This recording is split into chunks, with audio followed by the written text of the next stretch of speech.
Ce qui fait chaud, c'est insupportable. Non, en vrai, c'est pas insupportable. Faut voir l'été, et la canicule surtout, comme une épreuve.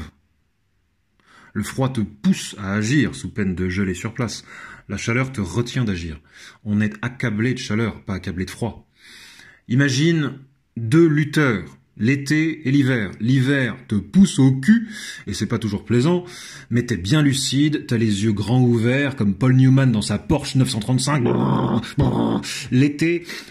L'été s'assoit sur ton torse et t'immobilise. Tu suffoques et perds ta lucidité, tu planes. Bref, avoir un sumo assis sur ton torse ne t'empêche pas de bouffer des merguez et de trempatouiller tes petits pieds dans l'eau de mer. C'est le minimum de gratification syndicale, monsieur. Bref, le film Elvis du réalisateur Baz Luhrmann est super. Un super film. Le constat est d'autant plus agréable que j'aurais parié le contraire. J'ai aimé Romeo plus Juliet de Baz Luhrmann. Baz, c'est étonnant comme prénom. Je crois que le mec s'appelle Marc-Antoine pour de vrai. Je ne sais pas si tu vois le lien, c'est subtil. J'ai bien aimé Moulin Rouge, mais beaucoup moins Gatsby le Magnifique. Baz a un style... Comment qualifier son style? Un style un peu pompier, comme ça, grandiloquent. C'est une marque de fabrique et parfois l'excès de crème te retourne le bide. Ça me fait penser à un chou nougatine que j'ai bouffé l'autre jour. Trop sophistiqué. Mais dans le cas qui nous occupe, que nenni, Baz tient la bride à sa foutraquerie visuelle et par voie de conséquence, ce sont les personnages qui font chaud. Notamment Elvis Presley, tu vois. Chapeau bas au jeune comédien, pas si jeune qu'il l'incarne, Austin Butler. Je connaissais pas. L'animal est magnétique. Un rôle de composition de cette envergure donne forcément le vertige. Saurais-je entrer dans les chaussures du mythe? Est-ce que les puristes vont faire la gueule? Est-ce que les ayants droit vont faire la gueule? Est-ce que la jeune génération va bouder son plaisir et me renvoyer au magasin de farce et attrape et de déguisement? C'est compliqué, c'est compliqué. Austin Butler s'en sort avec les honneurs coco. Cette espèce de visage poupin qu'il a, ses yeux bleus de bébé, contrastés avec sa voix de baryton et son déhanché d'électrocuté, c'est bon, c'est juste. C'est juste. Le mec se coule dans ses vêtements, se coule dans son maquillage et sa coiffure banane, se coule dans l'écran. Il y a quelque chose de minéral dans sa performance, de liquide. Pas besoin de connaître Elvis Presley pour se laisser faire, tu vois. On sent que l'essence de l'homme est restituée avec soin. Moi, je connaissais pas Elvis dans les détails, pas du tout. J'avais des bribes d'archives dans la tête, le déhanché, la coiffure banane, la voix de Lover, mais pas grand-chose de plus. Le film en dit long sur le contexte de ségrégation raciale, à partir duquel la singularité d'Elvis Presley a explosé. La ségrégation, c'est... comment dire ça? C'est un champ de mine. On y évolue avec d'infinies précautions, car à la première incartade, boum! Elvis, concrètement, c'est l'avatar du dieu grec Dionysos. Ah! Sa vie se juxtapose à celle du dieu, un truc de fou. Je t'explique. Dionysos s'illustre par sa différence. Du temps où il n'est pas encore considéré comme un Olympien, il s'inscrit en porte-à-faux avec les jeunes hommes de son âge. Il aime se travestir, danser, chanter, faire la bringue, il joue de ses charmes, il est à la fois délicat et viril. Cette ambiguïté lui vaut des railleries. Les mecs ne le comprennent pas, exactement comme les petits mecs des années 50 ne comprennent pas Elvis, le traite de pédale parce qu'il se maquille, s'habille en rose sur scène. Et en même temps, les petits mecs le jalousent parce qu'il excite les appétits sexuels des femmes. Parce qu'il les rend complètement hystériques avec ses déhanchés très suggestifs. Je crois que la passion érotique des femmes pour une rockstar, passion collective et démentielle, a commencé avec Elvis Presley. Faut te représenter les jeunes femmes blanches de l'époque. Elles sortaient presque littéralement du couvent. L'Amérique des années 50... c'est l'Espagne de l'Inquisition en matière de liberté sexuelle, hein. Et cet avatar de dieu grec arrive et balance ses hanches comme ça, sans prévenir. Il prend des poses de contorsionniste, il roule des galoches à toutes les filles dans le public. C'est quoi ça? Dionysos, c'est le dieu du sexe. C'est le dieu du sexe, du théâtre, de la folie et du vin. Un beau jour, Dionysos aperçoit un serpent qui croque dans une grappe de raisin avant de se barrer.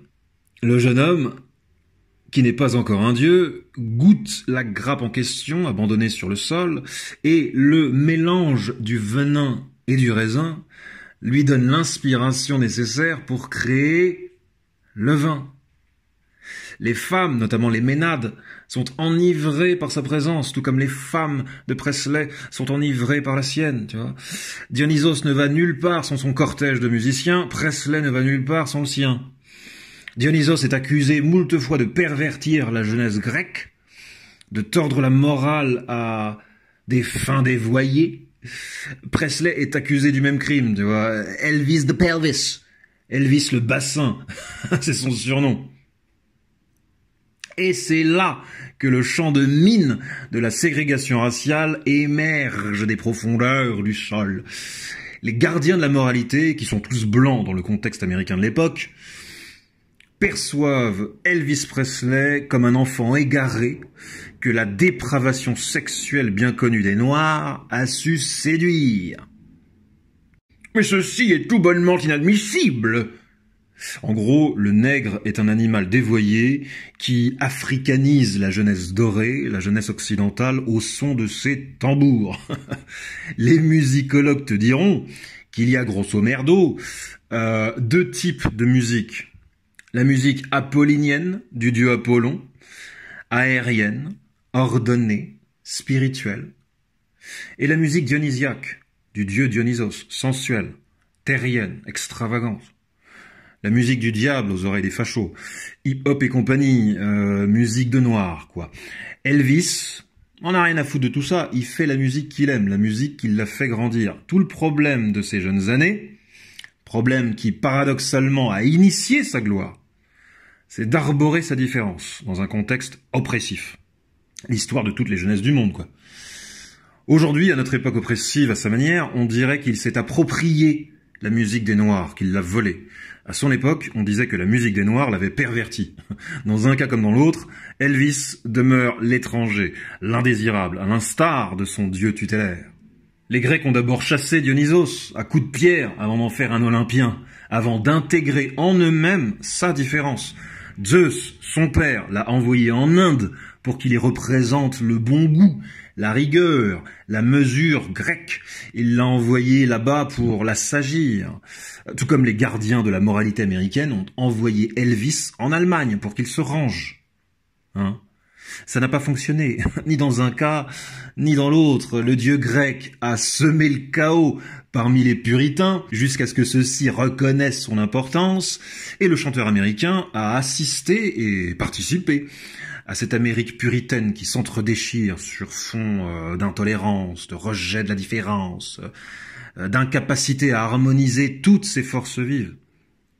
Ce n'est pas qu'un problème américain, Coco, c'est un problème occidental, sachant que l'Occident est devenu un terrain où se confond le monde entier et en même temps où la résistance à la différence reste forte.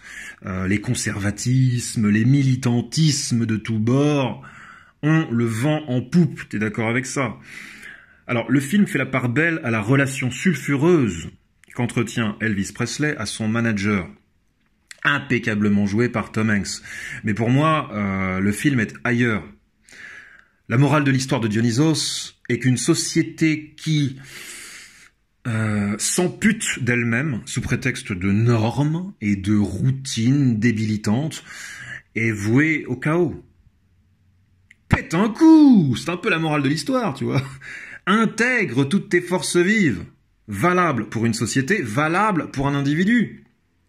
Tu veux écouter du Beethoven à Sarcelles? Écoute du Beethoven à Sarcelles, dans ta caisse, à fond les ballons, la 9e symphonie. Tu veux écouter, je sais pas moi, du Salif Keïta au fin fond du Texas? Fais-toi plaisir, tords le cou aux préjugés.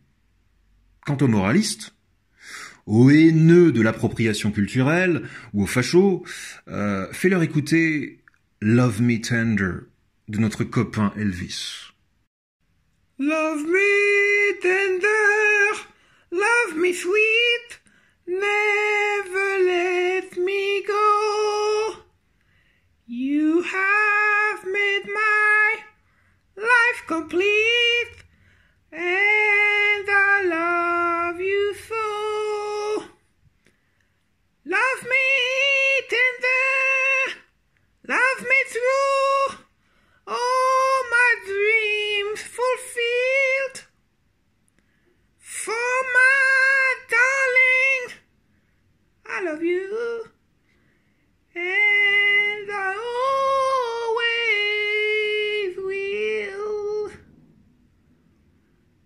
Regarde-moi bien, j'ai une banane moi aussi.